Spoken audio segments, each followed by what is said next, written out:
and she had some mental issues, some undiagnosed conditions, which she got treatment for later in her life.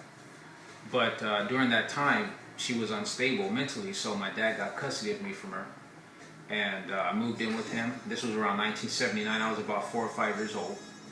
And then for about a year, we were just doing catch up, because since him and my mom separated, he didn't see me. So we were just playing catch up, going to the carnival, Disneyland. We went to see Star Wars. This is when Star Wars was still kind of famous, and it was the first one. And so we just did that for about a year, just playing catch up. And then he met his second wife, Terry, and she was like my second mom. She was there up until I was about 11 years old, and they started, they had a fallout because she couldn't have children, and my dad, he really wanted to have more kids, so it didn't work out. And so when they broke up, my dad, he rebounded, hooked up with an old high school fling, because he grew up in Compton. And at the time, Compton was a pretty decent city. It wasn't like it is now. Not to say it's not decent, but it was more like a suburb at that time. And so when he hooked up with this girl from high school, she was pretty thugged out. And she hid a lot of that from him because he was still overtaken by nostalgia, and he wanted to recreate those moments that he had with her when they were in high school. So when he was trying to get all that work back then, to rebuild where they left off, meanwhile, her and her son, they're thugs, and behind his back when he's at work, they're doing drugs at our house. And they're bringing in this new, this is when I was first introduced to the ghetto element. And I was only 11, still innocent.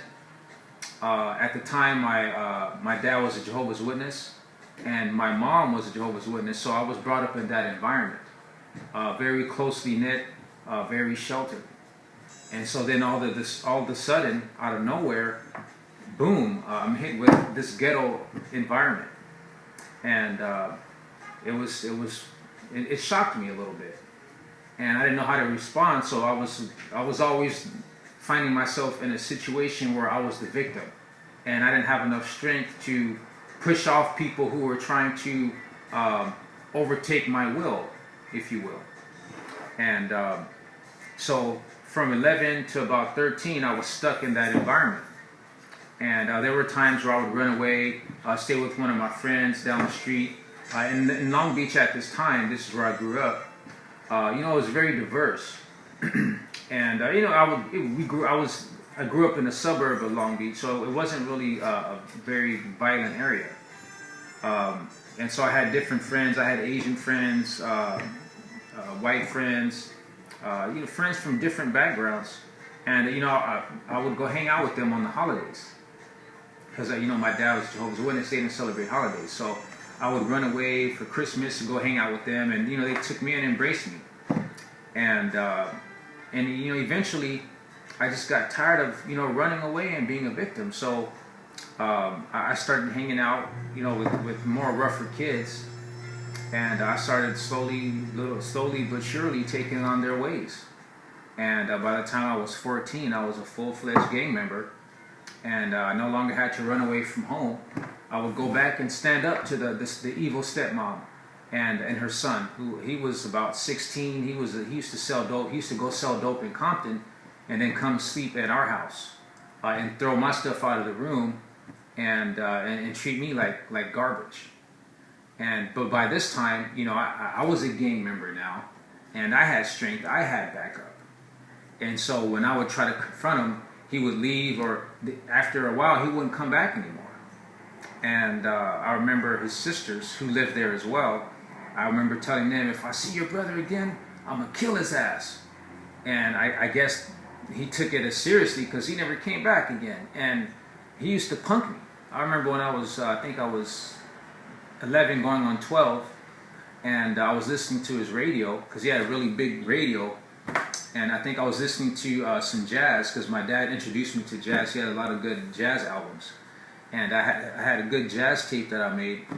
And I remember he came, her son, the stepmother's son, came home one day, He goes, "Hey, were you messing with my stuff?" And I was like, "Oh, your radio? Yeah, I was listening to it." And he punched me in my chest and knocked the air out of me.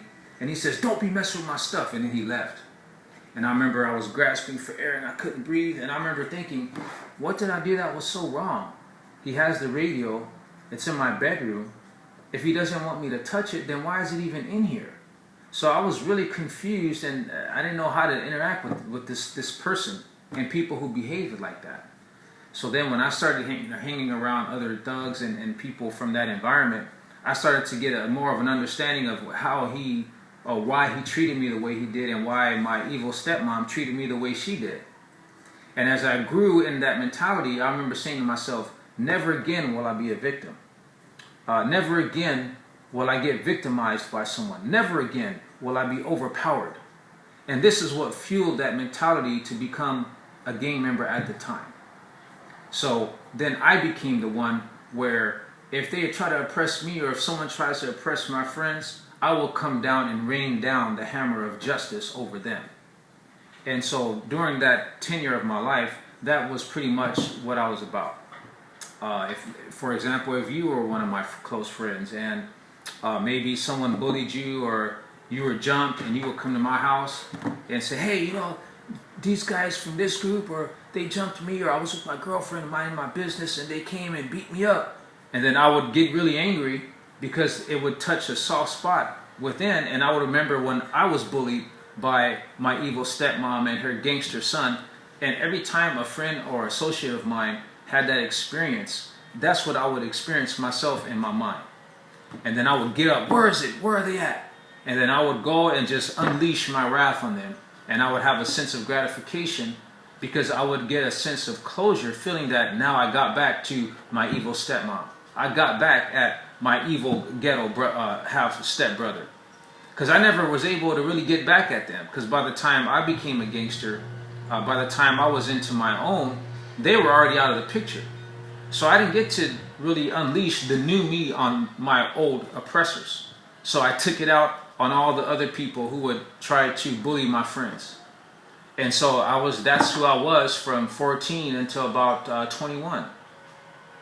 So then when I got out of jail the last time, when I was 21, and I never really got arrested for nothing serious. It was mostly petty things.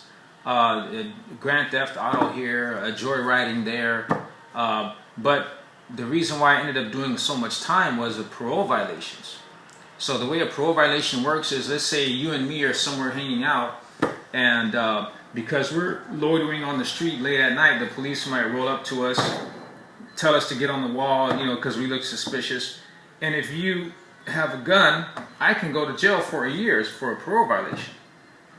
And because I still have time left, I can go to jail for a year and be on parole. But if I end up in more fights or in trouble there, then I can end up doing a 3, 4, 5-year tenure, which is what happened on numerous occasions. So I'm in there doing all this long time. I'm gone for long stretches. People on the streets, they're like, where is he at? And I'm gone for long stretches, and they think maybe I did something really bad or maybe something happened, but they were all mostly petty crimes. So fortunately, I never really had to, you know, do 10 years, or I didn't really have a violent record. So I was able to rebuild my life if, you know, that option was there for me. And fortunately, I took advantage of it. So by the time I was 21, like I was saying earlier, I got out the last time. I met a girl. We got together. We got married. We had a baby. We were together about 7 years. But, you know, her and my son, they were my inspiration to change my life around.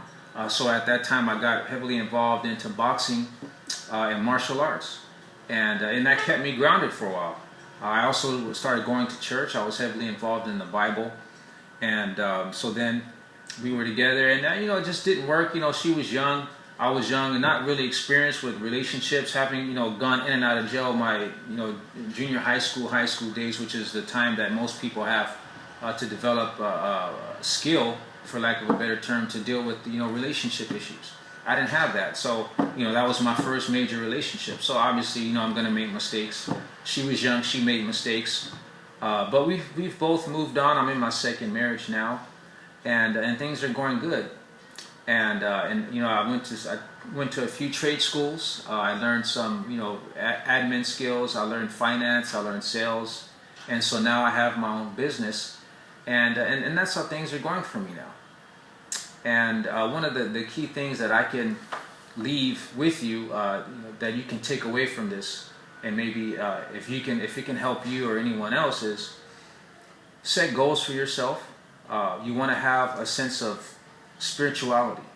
You want to be able to connect to something that's higher and greater than you, because it gives you strength. It keeps you grounded when you're going through things that you feel are greater than you. And at the end of the day, just try to have a better life, and just try to be a good person. Stick true to your values, and I think that'll help people to get the life that they want. So yeah, that's pretty much the end of what I wanted to share about my life, and yeah, so I appreciate the interview.